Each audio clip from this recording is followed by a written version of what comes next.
खुलुमबाय आंनि मुलुगनां बड' निउस चेनेल साफ्रोमबो नायगिरि बिथांमोननिसिम गोजोन फुंबिलिनि बयनिसिमबो गाहाम हामलायनाय जासिहरनाय जाबाय।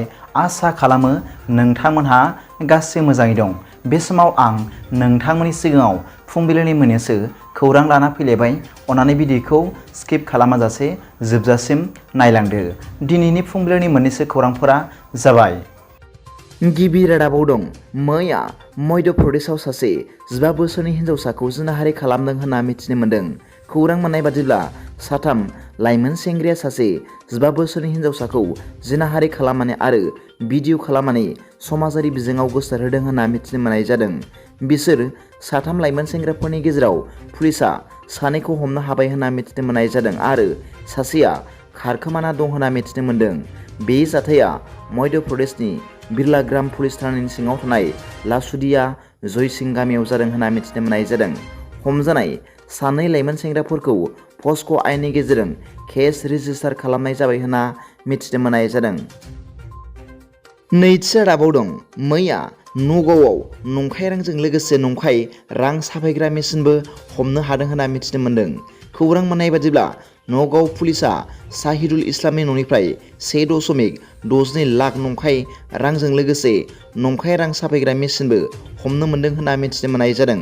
साहिदुल इस्लामखौ पुलिस हानजाया हमनो हाबाय होनना मिथिनो मोननाय जादों। थामथि रादाबाव दं। मैया थाइलेण्डआव गिलु बालु गिदिर बेरफ्रुनाय जाथाय जादों। खौरां मोननाय बादिब्ला बे जाथाया बेरफ्रुग्रा बेसादफोर दोननाय न'आव जादों होनना मिथिनो मोननाय जादों। बे बेरफ्रुनाय जाथाया थाइलेण्डनि सुंगाई खलक टाउनाव जादों होनना मिथिनो मोननाय जादों। मिथिनो मोननाय बादिब्ला गंसे बिल्डिं लुनायाव लहा सावथेनाय समाव बे खास्रि बिस्रि अर खामनाय जाथाया जादों होनना मिथिनो मोननाय जादों। खौरां मोननाय बादिब्ला बे बेरफ्रुनाय जाथायाव गासै 9 जन सुबुङा जिउ गोमादों आरो 115 सुबुंफोरा गोब्राब जखम जादों आरो बेजों लोगोसेनो 500सो न'फोरा अर खामनानै खहा जादों होनना मिथिनो मोननाय जादों। ब्रैथि रादाबाव दं। मिरुनि नायबिजिरगिरि आफादा आसामनि बावैसो भुटाननि दै फैनानै गेदेर दैबाना जानायाव खहा जानायफोरखौ नायबिजिरफैदों। खौरां मोननाय बादिब्ला बिथांमोनहा थांनाय बृहस्पतिबारनिफ्रायनो नायबिजिरगासिनो दं होनना मिथिनो मोननाय जादों।